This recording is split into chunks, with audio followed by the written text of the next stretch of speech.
everyone is different. You're having a really bad day and things don't look right. And you call the office and you say, I just don't know what to do anymore. I would tell you that that is not how it was meant to be. And it's not fair for you to go through life living a difficult life. But a lot of people that live in our parish don't realize that we're there, or don't know that you don't have to have insurance to go there. You can go there and we work strictly on your income. You could pay $2 to come in and see a doctor, to see a therapist. We have an anxiety group. We have a parenting group. You would be very comfortable being there. You can come in and we can talk to you and we can comfort you. We can be friends. We can understand. We can listen to what your problems are and what has caused you to feel the way that you feel. In the end, you would be very pleased that you ended up there. I've said it once before, but I'll say it again. It's more fulfilling than anything else that job could possibly give me, by seeing a patient or a child or an adult's life completely turned around. That's a good day. Hi, my name is Lisa Lopez, and I'm a nurse at the Ascension Counseling Center.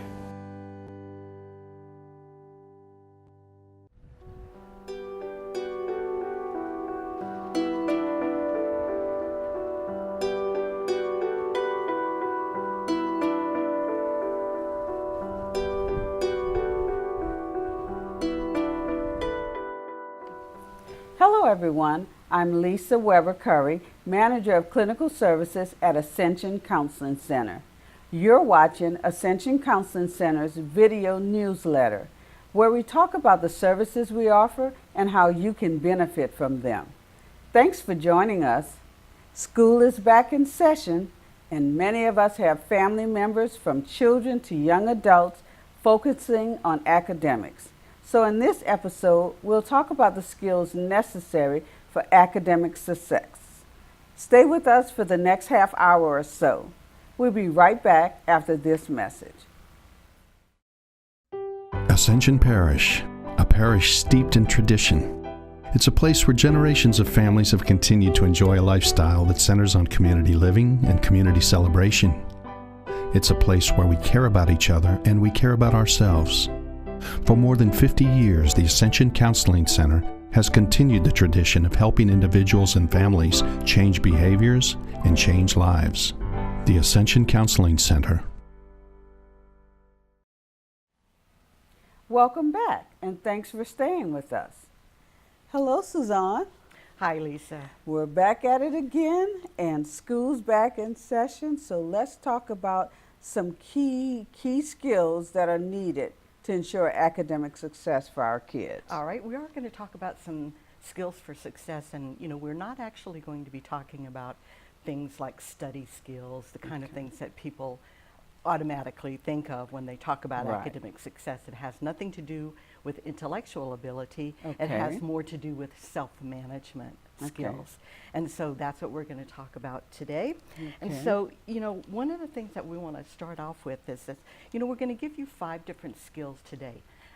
It's important that you talk with your child about these things, because they really are the experts on themselves, and they can give you some clues and some tips about what areas they're struggling in and what areas they're being successful in. Now, we've got this information from a website called greatschools.org. And so you don't have to worry even about taking notes from us today. You can go on that website and really take some time and read through it, print it out, and have this information to kind of walk you through these things. It may take a little while to develop some of these skills. And so it's something that you can work on with your child. And so beginning with, just talk to them, find out which of these skills they already have, which ones they're good in, and which ones they're weak in. Those are the ones to start with to help build those skills up.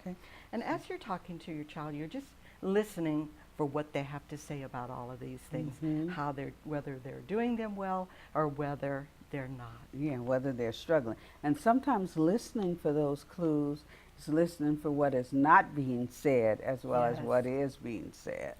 So that's important. All right, so let's jump right into them. The first one is organization. And being organized, it means you're keeping track of all of your stuff. You're keeping track of deadlines, keeping track of materials, and that you know where everything is. In the morning, you know where everything is, so you can grab it and go to school. But just as important is being able to get your stuff from school back home, you know. Which And is so where a if- lot of the problems A occur. lot of the problems occur if you Okay. can't get your lunchbox back home. How are you going to pack it for Exactly. school the next day? So it's really important to learn to keep all of your stuff organized. And I've told this story before, but you know, I worked with a family, and they he had an F for his a young man. He was 11. He had an F for his homework grade because he could not find his homework to turn it in. He couldn't find it until he got home Right. at that afternoon, and then it was too It's late too to late. turn it in. So they wanted to work in counseling session on how do we get organized. And so we did a whole thing. We did a little chart. It had pictures of a backpack in the middle, and then he listed everything he needed to have to go in that backpack. We didn't even write things down. We cut out pictures, and it was full color. It was really attractive. We said, go home and pack your book bag. Well, they came back the next week, and he said, well, I wasn't able to do it. All right, that's perfectly fine. Let's figure out why and solve the problems. His mom said, that was so hard. All right, so we're recognizing that if your kids are struggling with these issues, you may be as well. And so Yes. what we're talking about, you may have to learn these skills so that you can help your child Right. with them. And it's just best as a parent to learn those skills, because we're going to have to model those skills for our kids Absolutely, to pick it that's up. how they learn them. All right, so let's talk about some tips to help them get organized. One is like what I've already talked about. It's a checklist of things that they need to bring to and from school every day. So and so you important. might have this, work together with them to put that together. If it's younger children, again, you can print off pictures of backpacks and coloring book pages, and you can have them color. Make it like a craft project, Right. something that they can really get engaged They in. have to buy into it. Yes, and so you're going to make sure that you put the list of what goes in the backpack right next to the backpack, and you're going to put a list of what needs to go from school to home in the locker, right on the door. And so you're going to Good. set it up so that they can't not see it. Along that line, what you're going to do is you may need to also put in a list of things that you take to school. So it's got to be your lunchbox, your backpack, maybe a change of clothes, gym clothes, Right. something like that. You know, Yes. that needs to go by the door so that when they're walking out the door, they can see that, grab what they need. Very Yes. important that you learn to have a spot for everything. The backpack goes in exactly the same spot every day. The lunchbox, when you walk in the door, you put it on the counter for your mom in exactly Right. the same spot every day. You're not just taking stuff off and dropping it as you're walking to your room. Exactly. You're not leaving it in your room. So you're learning Yes. how to put everything in its place. A lot of people will make sure the backpack is packed, and then it's by the back door that they go out to get onto the bus or get into the car. I think if people can get in the habit of doing that, that conquers half of the problem. It Even really on does. weekends, when you come home on a Friday, put your backpack where you always put it, put the lunchbox, so when Sunday evening comes, everybody's not scrambling, where's this, where's that? But having it in that designated space makes a big difference. So that's great, great Absolutely. idea. If you're the kind of person who loses your keys all the time, then that's a signal to you that you have not modeled organization, and that's where Right. your kids are getting it from. Exactly. Make sure that they begin to organize their homework so that they know exactly where it is in the backpack and exactly where to find it so that they can turn it in easily. If they're Yes. searching and searching and searching, then they're going to miss the opportunity to turn that in. And some teachers, even if you find it at the end of class, they're not going to accept No it. because credit. You did not have it. You'll have another F for that day.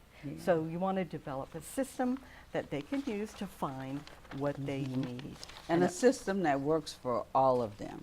Because if that system doesn't work for your child and it's only working for you, you've defeated the purpose. Absolutely. So everybody has to be a part of creating that system. And we need to be a little bit flexible with that, because sometimes as parents we think we know better and we want them to do it the way we want it done because we think that's the best way. But if Right. it's not helpful to them, then it's not the best way. And so we need to let Exactly. them, and so with that in mind, shop with them for the tools that they're going to need to stay organized. Let them get the binders they want, the folders that they want, the assignment books Right. that they want. Let them get the kind of colors that they want. Let them decorate it however they want. Anything Yeah. like that that they do, increases their buy-in for this Right. and increases the chances that they're going to participate. Yes, they get excited about it. If they wanted to go and get something pink and sparkly, and they love that, and you let them get it, Yes. then when they see it, they're going to be pleased. And they're If going to they want to wanted- open it up and get to use work. it. If they wanted to Yeah. get something pink and sparkly, and you said no, then every time they see that black book, they're going to be disappointed. Right. And that's the experience they'll have when they approach that binder. Let them express And they're likely to themselves. avoid that binder. That's right. Absolutely. Okay. So you also talk about time management. Absolutely. And time management is learning how to schedule enough time for all the projects that you have to do. How much time does it take to do homework? How much time does it take to write a paper? How much time does it take to read a chapter? And so most of the time we underestimate the amount of time that Yes, that's going to take. I Especially agree. the kids, they'll say, I'll give it 30 minutes before I go to bed. Well, now 2 hours after bedtime, they're still up trying to do their homework. And So if they're still up, you're still you're up still as a up as parent as well. well. So, and you know, the fact is that many of them, they might have a week to do a project. They're going to start it the night before it's due. And not only that, but they're not going to have the materials that they need. So they're going to ask you to run to Walmart at 10 p.m. to get some Hoping construction the paper. supplies are there at Walmart Absolutely. at 10 p.m. Yes. So learning how to organize those kind of things, and you know, that might take you looking in their homework books. Because if you know that they have a construction paper project due in a week, Right. then the thing to do is to make sure you go out and get all of the supplies they're going to need the very first day. They may not work on it until the very last night, but you know that you're not going to get surprised with a materials Right. list that you don't have for the next day. So making sure that you know you're tracking assignments on a calendar that you have access to, so that you can help them monitor that. Working backward for larger assignments, you might have Right. to help them learn how to break large assignments into small pieces. Yes. They don't have It that makes it skill more either. manageable. Set a timer when they sit down at the beginning of school to do their homework. How much time does it take to do one page of spelling words? How much time does it take to read one chapter in the history book? And begin to note that, so that you begin to figure out how much time it's going to need for all the different assignments. And So you know, the important. way, this is human nature, so this is why kids do it. Yeah. They don't believe you if you tell them it's going to take an hour for you Of to course read not. this We chapter don't in your know. book. To them, in their minds, I know how long it takes me, Mom. You don't know. That's So a typical timer kids. is very concrete. Yes. Write it down. Took you an hour to read a chapter. It took you Come 20 and minutes see to this do timer. home- It Yes, says 1 hour. Absolutely. So you Yeah. know you have that there. You don't argue with the timer, but you will argue with your mom. You Yeah. know. So help them figure out how much time it's going to take to do their homework. Right. And then for larger projects, help them break it up into manageable pieces. So they don't feel overwhelmed. I can remember one of the things that I would always do when they came home with a project. It may have been due a month later at the end of the semester. I always took out that project, the whole paperwork for it, and I read through the whole thing, because that gave me a timeline in my mind, and it also told me I need to make sure these supplies are available, like you said. So then run to the store way ahead of time, get the supplies, put them in a designated area, so when it's time to start that project, we're ready to go. Because a frustrated parent will lead to a frustrated child. So if I could keep myself calm and have things done in a timely manner, then he or she will as well. So Absolutely. That's a great point for what people need to do. And you know, one of the things about managing your time is to plan specific times for homework. And so, and that's Yes. really partly just being a routine. You know, routine is very, very important in our is. daily life. So, you know, we mostly have routines in the morning. You get up, you have breakfast, you might shower, you get your stuff, and you go. We don't necessarily have routines in the evening, but that's Right. very important. So it's important to look at, you know, what is bedtime for each of the individual children. The older children may stay up later, but what is bedtime? And then, you know, you have your, if you're taking showers, if you're having dinner, you kind of know the amount of time those things are going to You take. do. So you look at how much more time is left. You look at how much time they're going to need to do homework, because you have a Yeah. list that gives all the times. Exactly. And then, so you might set a specific time. or you might say after dinner is homework time. You may not say, 7 p.m., but you might be just generally after dinner. So finding a time. And, parents, it's really important for some children that when they get home, they eat first. Right. Or they play first. They're in school all day long learning and sitting in a desk, and some schools don't even have recess anymore. Not anymore. Some children just have too much energy on the inside of them to sit down as soon as they get home from school and do their homework. So even though homework's very, very, very important, you may have greater success, if you let the kids run and play, give them a certain amount of time, come in for dinner, take their bath, do their homework. And that goes along with you saying families have to remain flexible. See what works for your family and be flexible. I mean, I noticed that in doing the adolescent groups at Ascension Counseling Center. The kids would come in starving because they'd come straight from school for group and they were starving. So if I had bags of chips or a little container of juice at that time and I would give it to them the first 10 minutes, they were ready to go after that. They're re-energized. So I think that's really important. One of the things I learned as a parent that I just want to interject here is telephones. If you have a designated time at home for homework, everything went to voicemail during that time. So from 5 to 8:30, Monday through Thursday in our household, I never took a phone call when the kids were growing up. Initially, friends were upset, family members, but then they realized, oh, that makes sense. I'm going to adopt that policy. We can get homework done, dinner done, bath done, and everybody in bed on time without interruption. So I think we have to consider that. Absolutely, that's a great idea because one phone call is going to turn your schedule over, especially for people who, don't know how to get off the phone. We all know people like that. In fact, I used to tell people, I still do, don't call me before 9 a.m., don't call me after 9 p.m. Exactly. I'm going to pretend I don't even know who you are. And that applies to my sisters. Yeah, So, exactly. Everybody has to have limits for their family time. That's right. Yes, absolutely. That's great. So, they need to designate time. And then, sometimes evenings aren't enough. Sometimes they need extra time. You might need to build that into your morning.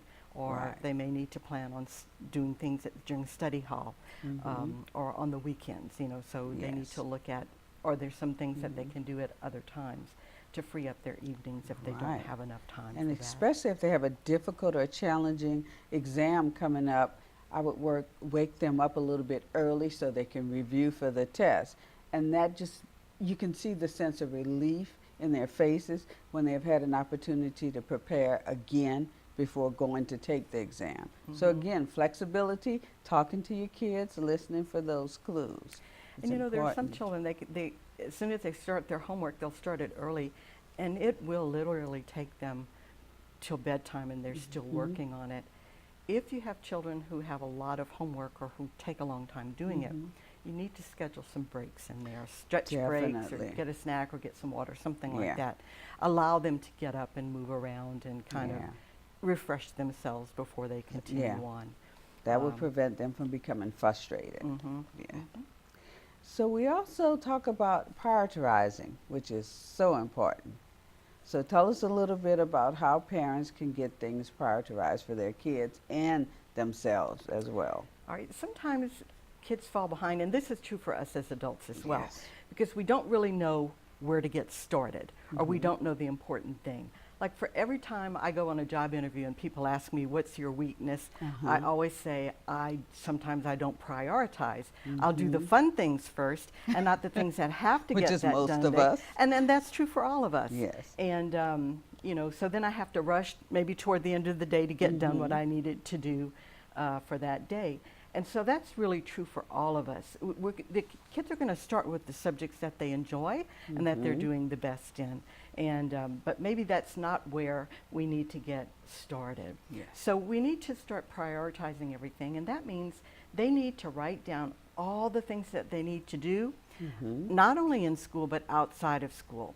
Kids are in sports, they have friends, they have family obligations, and so we need to get a list of everything that needs to be done during a week. Yes. And even if it's going to grandma's house and spending the day on Sunday, having lunch over there, all of those things need to be listed. And then everything needs to be numbered. Okay. 1, 2, or 3. 1 is your highest priority. That's stuff that has to get done today. And so you writing down 1, 2s, or 3s, and the 1 is the most important thing. And then just look at that and look at how you've numbered them.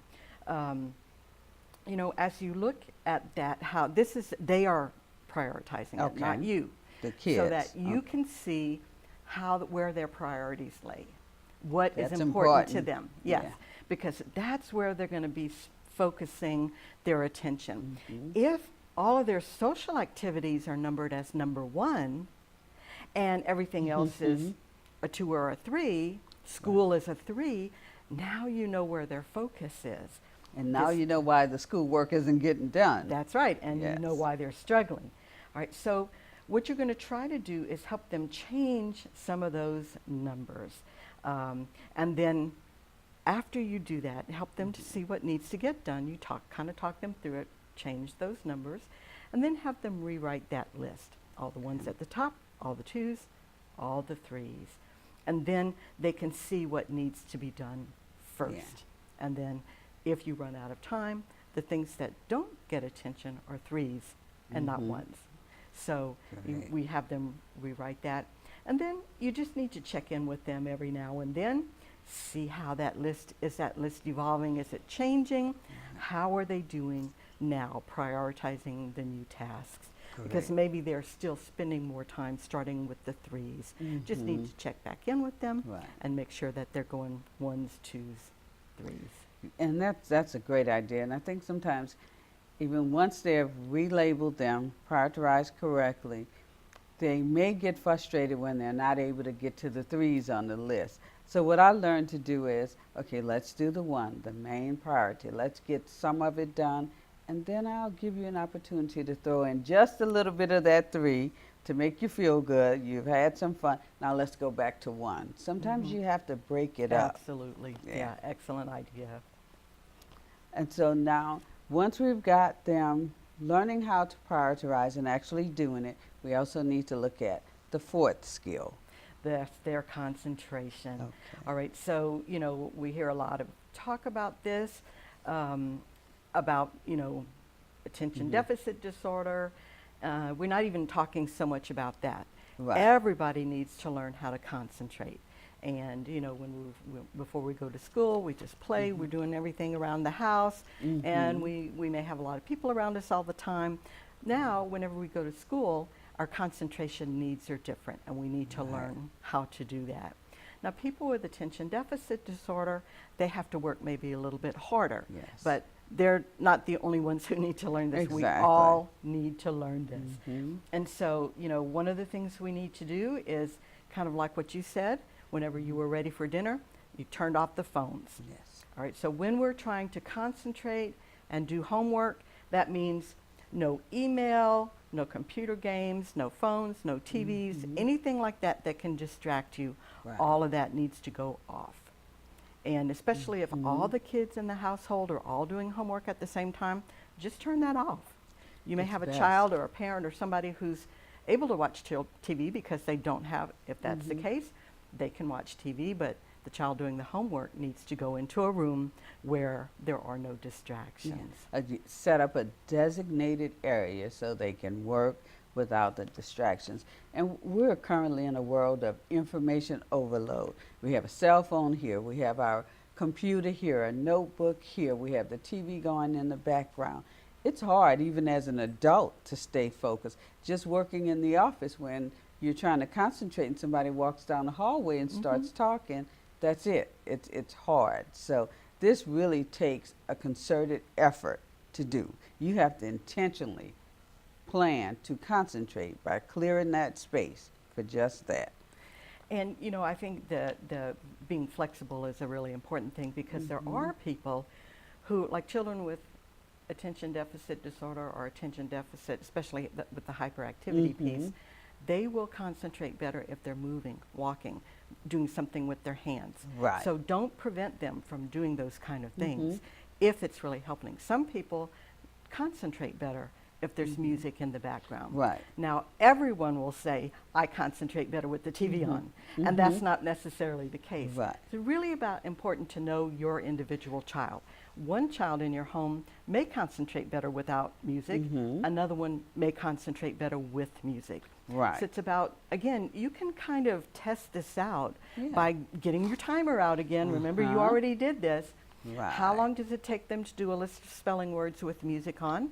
How long does it take them to do that list without music on? Right. See which one actually takes less time and which do they do better at. Right. It may When take they're less most time, but they may productive. perform Yes. more poorly. So yeah, it's about looking at what actually is going to help them concentrate better. Anything that steals their Definitely. concentration has to be turned off or Eliminated. removed. Right. Okay. Part of being able to concentrate well is having a dedicated space where sometimes, a lot of people will say, well, when we sit at the table, that means we eat. When we go to bed, it means we sleep. Yes. And so for some people, when you sit at your desk, it means we do homework. Right. And so we need to look at, what kind of space do they need, and does this space fit their assignment? So if I'm just reading my history book, maybe I can do that in a comfortable chair. Right. If I'm working on creating a model of the solar system, I might need the dining room table. Exactly. Yes. And you want to make sure that if they are using a space that it's lit well enough and it's comfortable enough for them. But so looking at the space where they're sitting, if they're uncomfortable or they don't have enough room or they're too comfortable and they're falling asleep, then that's not a good space for that particular assignment. Right. And we have to listen to our kids, because sometimes kids will tell you, I'm not comfortable doing my homework here. I don't have the room, I don't have the space. As parents, we have to listen to that and help them make the adjustments. My youngest daughter's going back to graduate school, and the first thing she said to me is, I need a desk away from everything and everybody to do my work. And I said, well, you can have my desk in my office. She said, nope, I need my own space. So now the exercise room has become her desk and chair to do her homework. But you have to listen to them to help them be successful. Yeah, and that's a really good point.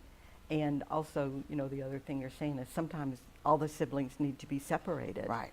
So you might think, well, okay, the dining room table is a good place for homework and we'll sit all the kids around there.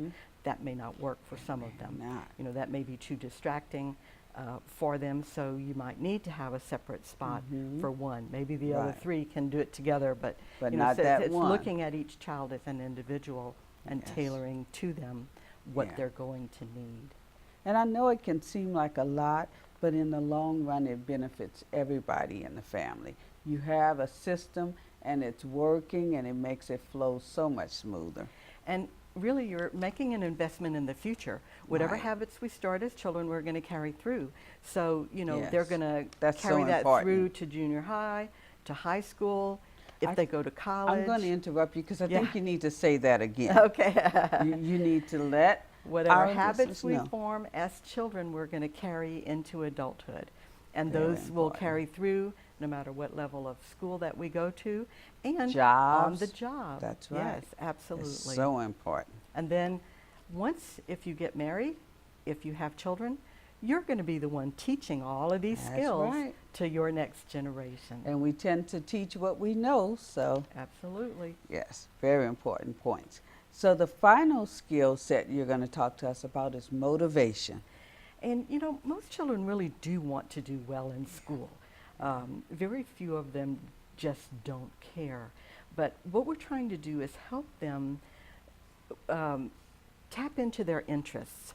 And so we're going to talk a little bit about that, how we need to get people motivated, we need to show them why it's important, but they also need to be interested in Right. it.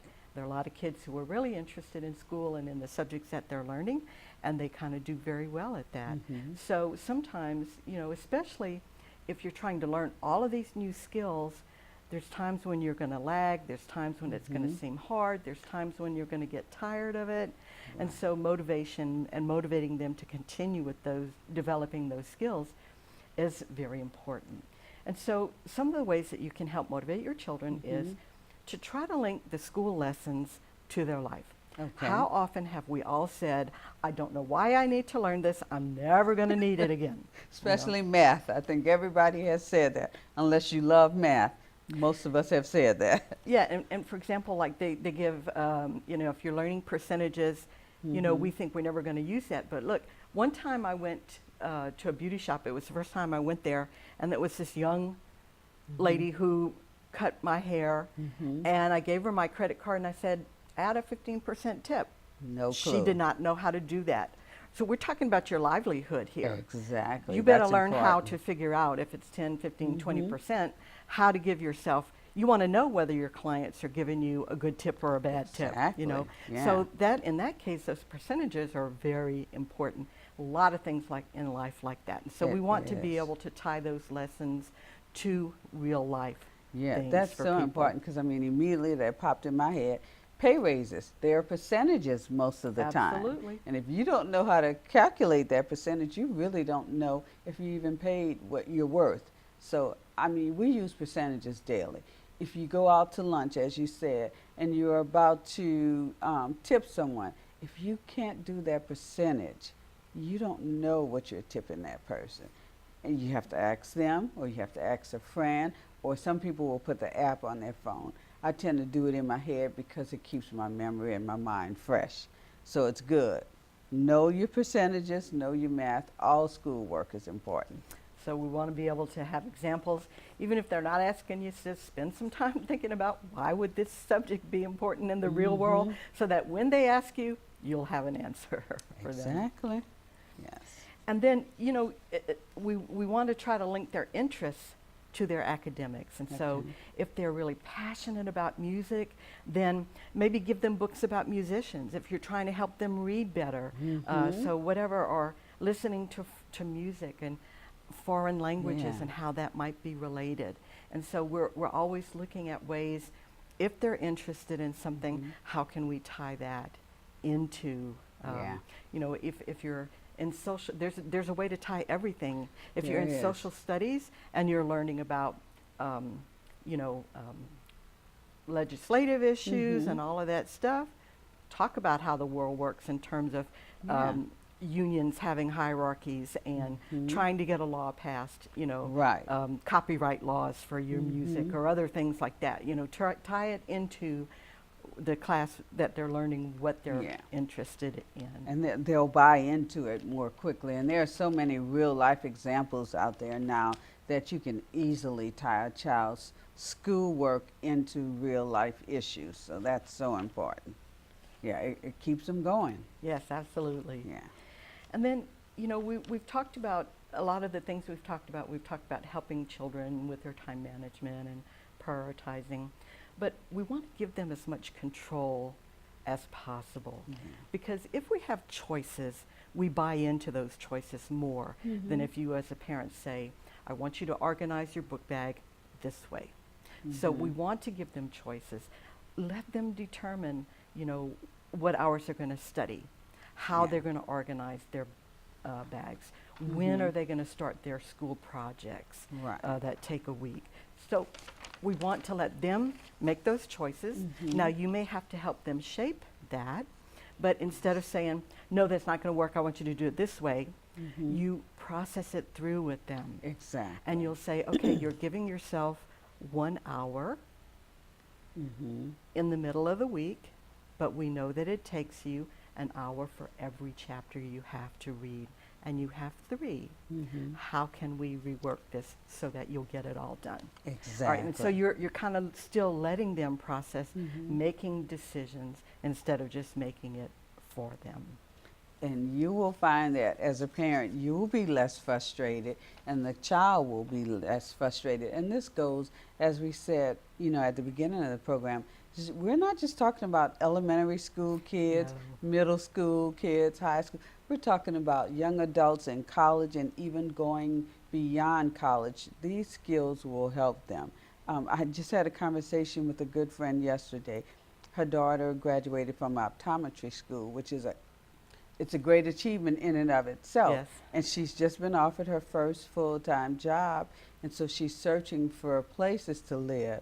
and mom wants to take control of it. She's moving too slow. She hasn't done this. She hasn't turned this into the mortgage company. And I let her rant for about 5 minutes, and I said, okay, I got 2 things for you. She's a young adult now. She wants to have autonomy. She wants to start doing things on her own. So your role is to just let her know these are the things that need to be taken care of. When you need me, I'm right here. Let go and let her do it. And she took a deep breath and she said, okay, I'm going to try it. Okay, the next day she called me back. So we're still working on that. But it's just so important. That's human nature. Yes. You know, to want to protect them, to make sure they do things well. But it's like you say, our roles as parents are to raise them to be autonomous, to be independent, to make good decisions. And that starts in childhood. So letting them make some of their own decisions, even if we know they're going to fail with that decision, that's an excellent learning experience for kids, you know. Failure teaches us a lot. So sometimes we just have to let them do it, let them make their mistakes, and be there to support them through it. And always praising them for everything that they achieve. Yes. Even if you're saying that every single day. You told me you wanted to use this system for organizing your book bag, and when I checked it, it was absolutely perfect. Good job. That's right. You know? Exactly. Yes. That's so important. So we want to congratulate them, encourage them, celebrate every success. And, you know, encouraging them to share with us what they're learning, especially the things that they're passionate about. Sometimes they'll just start talking, and they'll talk, and you want them to knock it off because you've got to make dinner. Right. Make time to listen to them when they want to tell you about what they're learning in school, because the older they get, the less they're going to want to do that. Exactly. Share that time with them, build some memories, pay attention to those kind of things. Because I've seen where parents will say, okay, I'm listening, and they're walking about doing other things. Sometimes it's just important, even if you can give them 5 minutes. Eye to eye, listen. So we have 2 ears and only 1 mouth. We're supposed to do more listening. So we just need to look at them and listen intently. And we need to be able to go back and say, oh, that was great when you told me this, how you took this song and you incorporated it into your book report. You talked about the musician. I could see your passion for it. We need to let them know that we hear what they're saying. And repeat it, repeating it back to them is an excellent way to communicate that we're listening. And the other caution that I'd like to, just as we're wrapping up, the caution I'd like to give parents is, you know, a lot of times when kids can't do these things that they're struggling with, we say, you should know how to do that. And we're not willing to put in the effort it takes to train them to do that. So we need to let those words go out of our vocabulary. It doesn't matter if they should be able to do it, they don't, they can't. So we're going to train them to be able to do it. And eventually the goal is that they will be able to do it. But they're able to do it because you know you've invested the time to train them instead of just letting them kind of figure it out on their own. You know, that never works for anybody.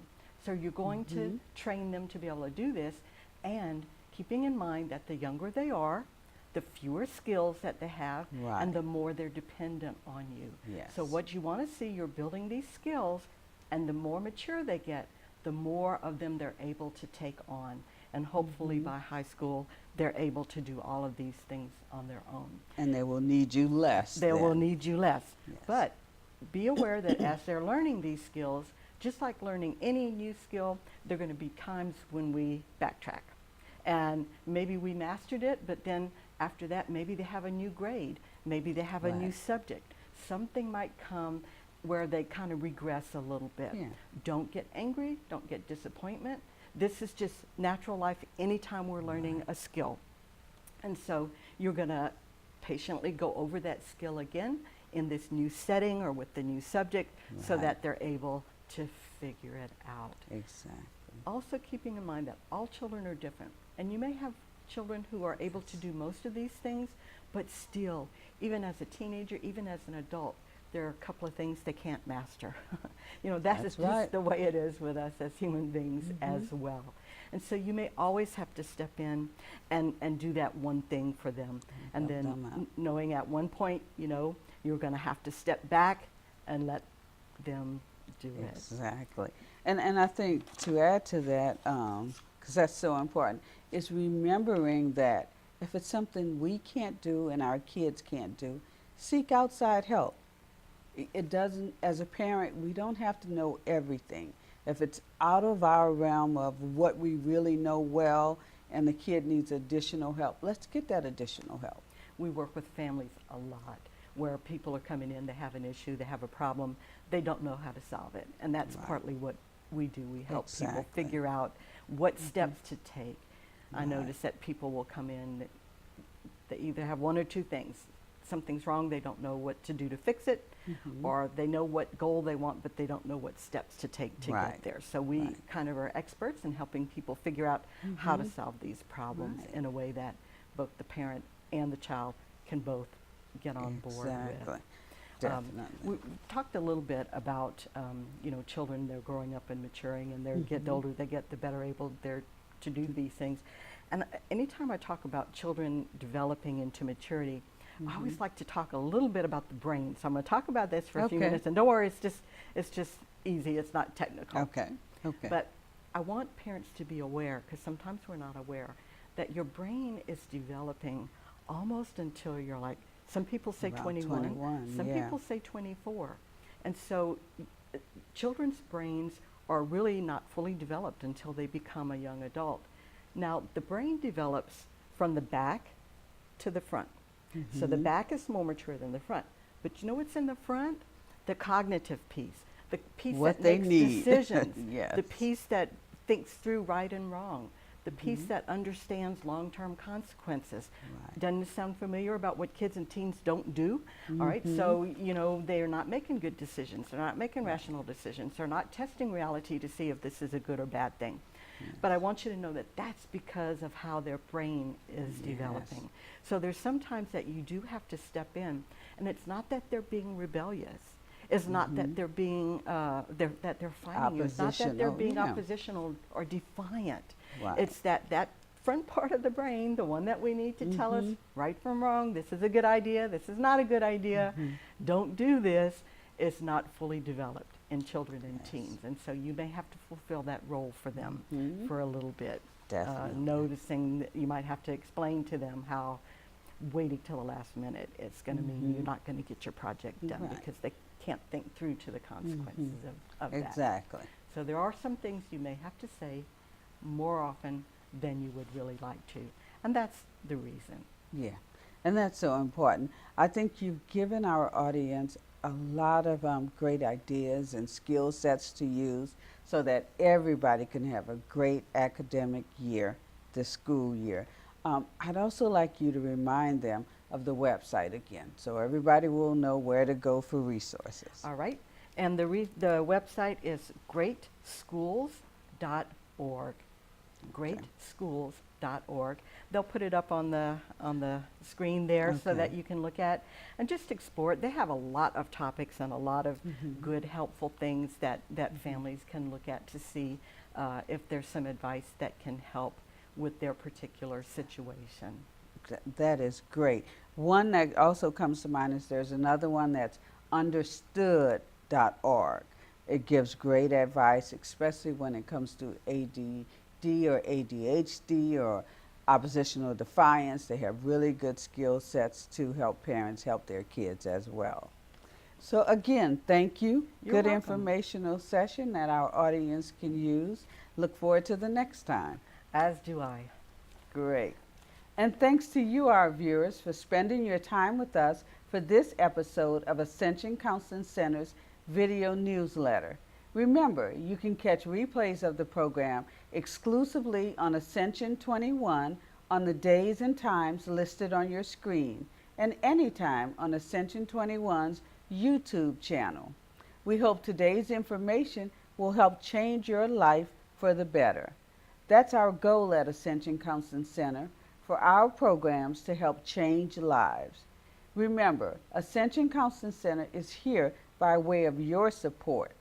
We're funded by a 2-mil property tax millage, which means that $2 from every $1,000 you pay in taxes go to support our agency so we can provide free and low-cost mental health and substance abuse outpatient services to residents of Ascension. We're located in Gonzales at 1112 Southeast Ascension Complex Boulevard, off Worthy Road and across from the courthouse and next to the health unit. You can reach us by calling 225-450-1016. You can also find us on the web at ascensionparish.net/MH and on Facebook at Ascension Counseling Center. You can also hear us on KKAY AM 1590 every Tuesday from 10 to 10:30 a.m. Thanks for your support, and until next time, from everyone at Ascension Counseling Center, thank you for watching.